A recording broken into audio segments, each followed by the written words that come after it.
Hello, friends. Today we are going to talk about a very large topic, but we're going to try to condense as much as we can for this episode. Today we'll be talking about depression.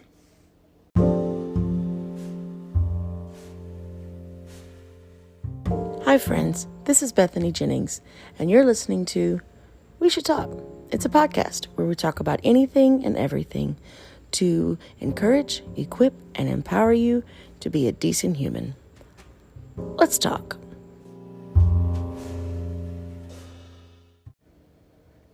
As previously stated, this is a very large topic. Let's be honest, depression is a massive topic.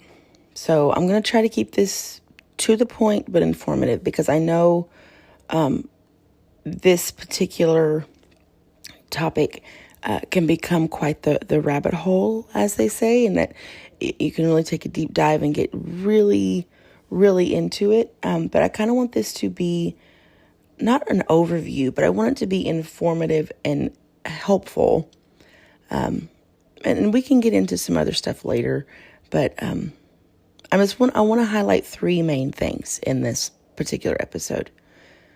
Number one, depression can look like a lot of things. Number two, depression is not just being sad. And number three, depression doesn't mean you are also experiencing suicidal thoughts. Those are separate experiences. So let's get into it. Depression can look like a lot of things. That's the first thing I want to talk about. Depression is not always weeping in a corner of your home with blankets over your head and melancholy music playing in the background. Have I done that before? Maybe, but I'm Enneagram 4, so that could just be a day in the life for me. But that's not what depression is going to look like all the time. Unfortunately, misinformation from the media or from our culture has kind of limited our understanding of what depression really is. By definition in the DSM, remember that's the document that they put out to help you diagnose and have statistics and all this stuff for mental health. We can have a whole episode on DSM if you like, but this is what helps us to determine mental health diagnoses. So according to the DSM, by definition, major depressive disorder or clinical depression is experiencing persistent feelings of sadness, hopelessness, loss of interest in activities once enjoyed, and the possibility of a physical symptom such as chronic pain or digestive issues. So all of that doesn't mean you're crying in a corner with a blanket over your head and melancholy music. That's not what that means.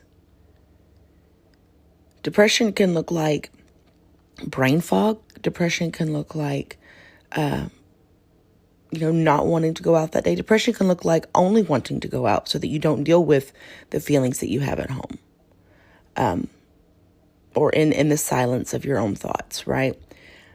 It can look like a lot of things, and it can, and a lot of times does, have a physical effect on your body, like chronic pain. It can present as chronic pain, digestive issues, those kinds of things. But to be diagnosed with depression, symptoms must be persistent for at least 2 weeks. So this isn't I don't feel good today, I'm just staying home, I'm so depressed. That's not what depression is. And I think a lot of times we claim depression when that's not what we're experiencing. There are natural highs and lows in life. But diagnostically speaking, that's the definition, but also the symptoms have to be presenting for at least 2 weeks. That's what clinical depression or major depressive disorder actually is classified by in the DSM. And as I said before, it can present in different ways, and there are highs and lows in life. So let's talk about those highs and lows. That's the second thing I wanted to talk about. Depression is not just being sad. According to the DSM-5, a depression diagnosis must meet 5 or more of the symptoms they list.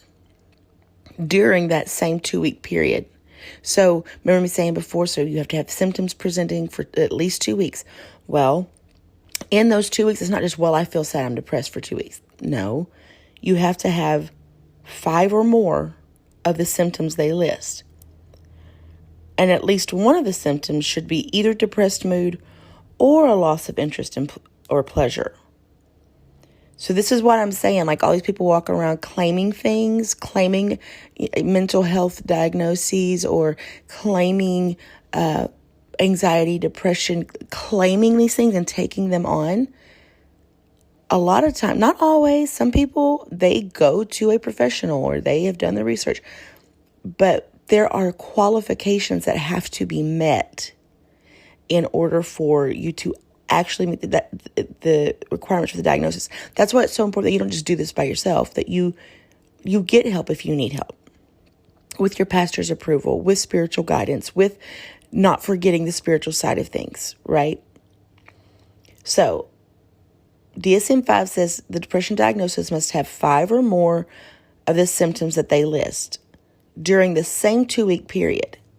And at least one of those symptoms, one of those 5 symptoms you have to have, should be either the depressed mood or loss of interest or pleasure. Right?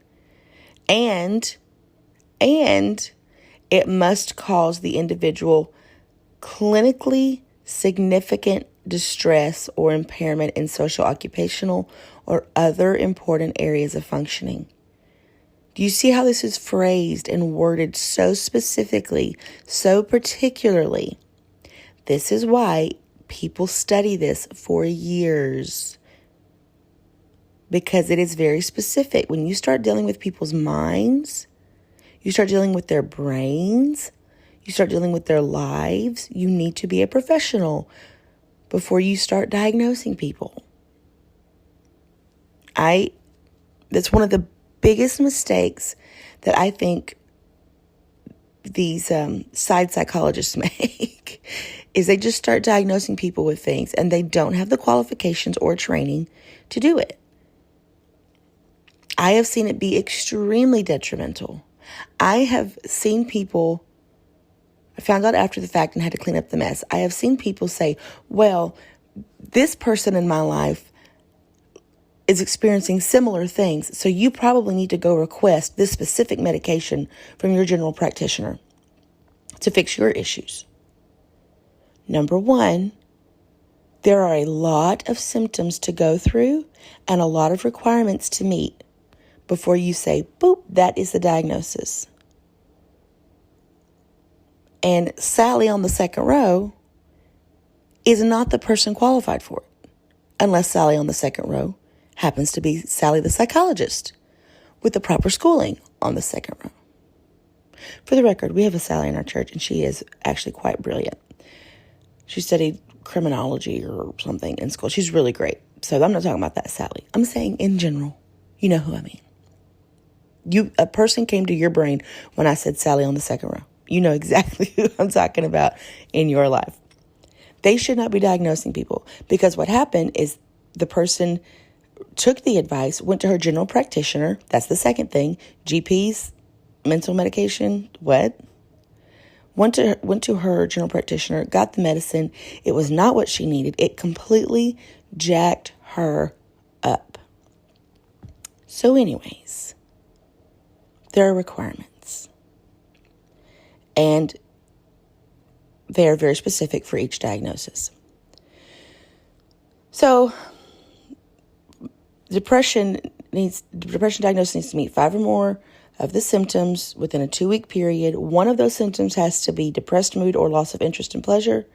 And these symptoms must cause the individual clinically significant distress or impairment in social, occupational, or other important areas of functioning, okay?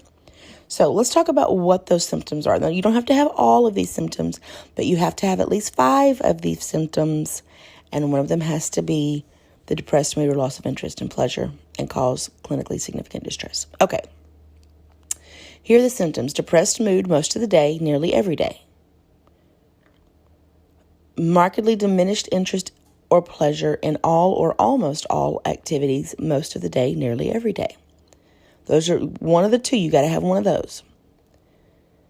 Significant weight loss when not dieting or weight gain, or decrease or increase in appetite nearly every day. It's one of those physical presentations, right? A slowing down of thought and a reduction of physical movement, observable by others, not merely subjective feelings.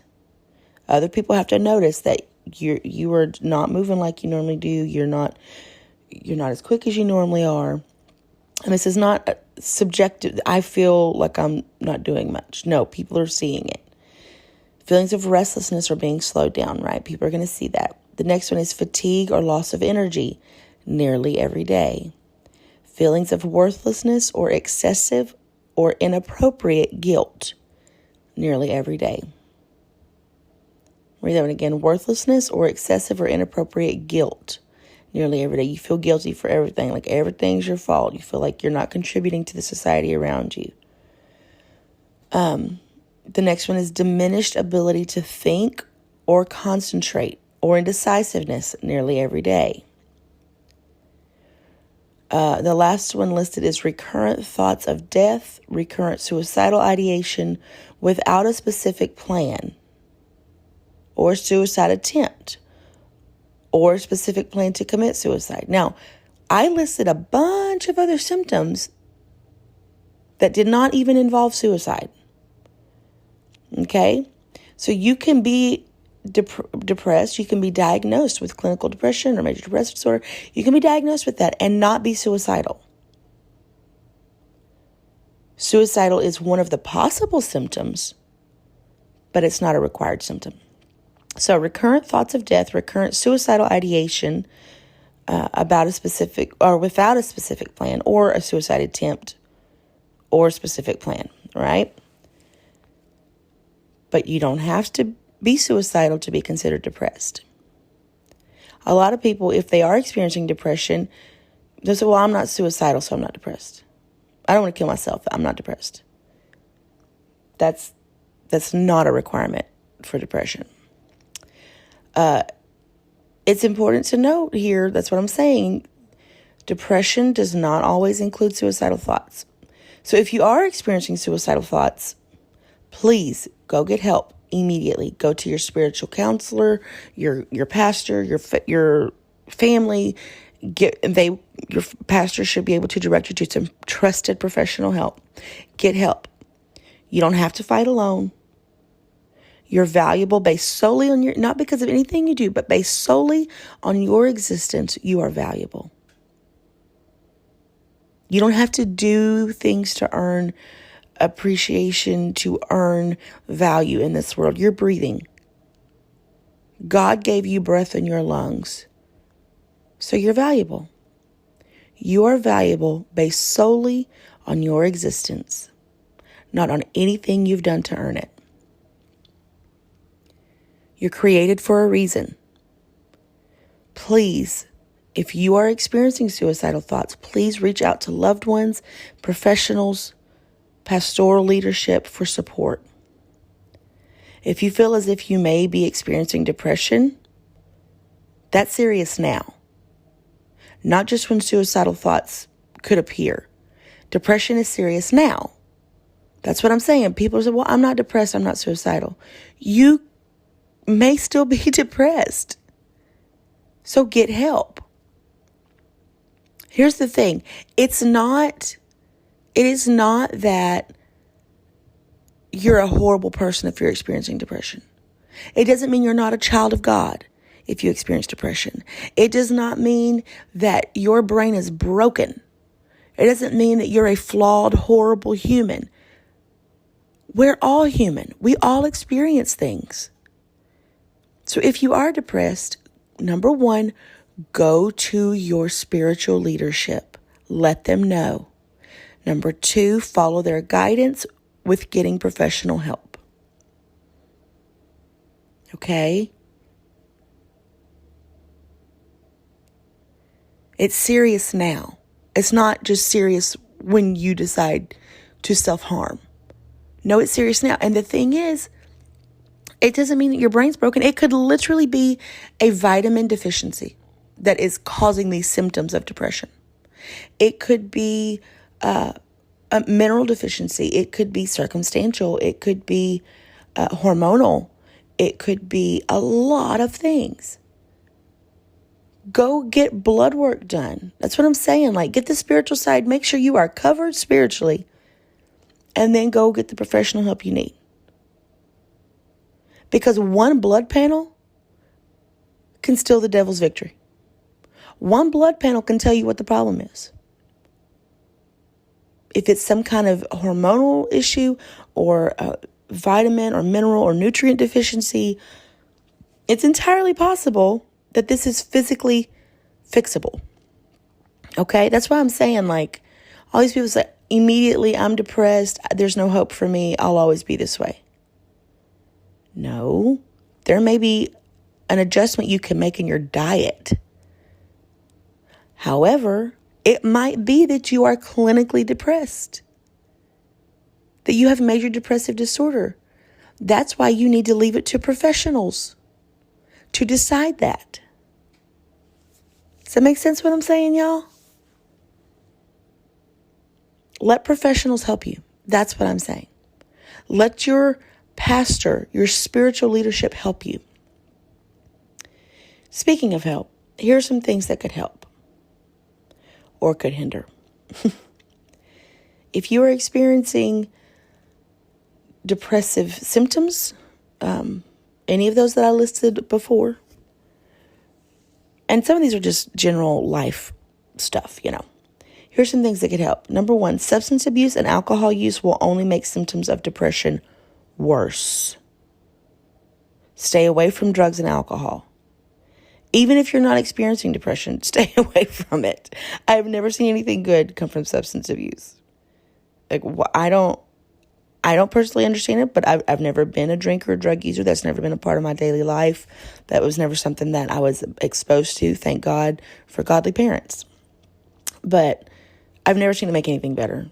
Just don't do that. You're better than that. Number 2, do things to increase quote-unquote happy hormones.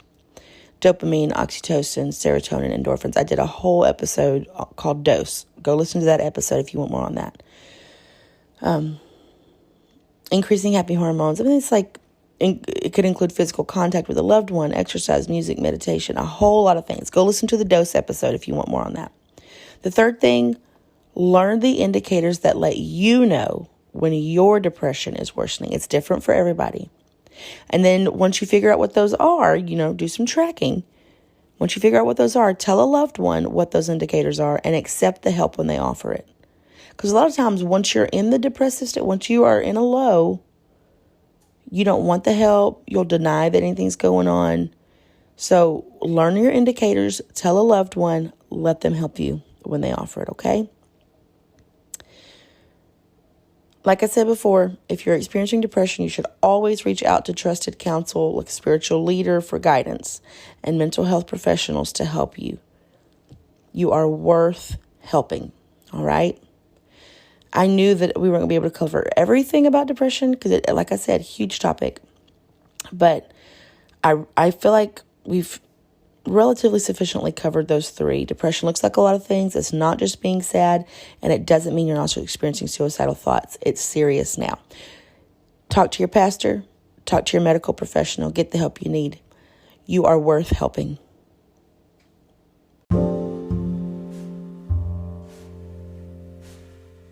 Well, that was fun.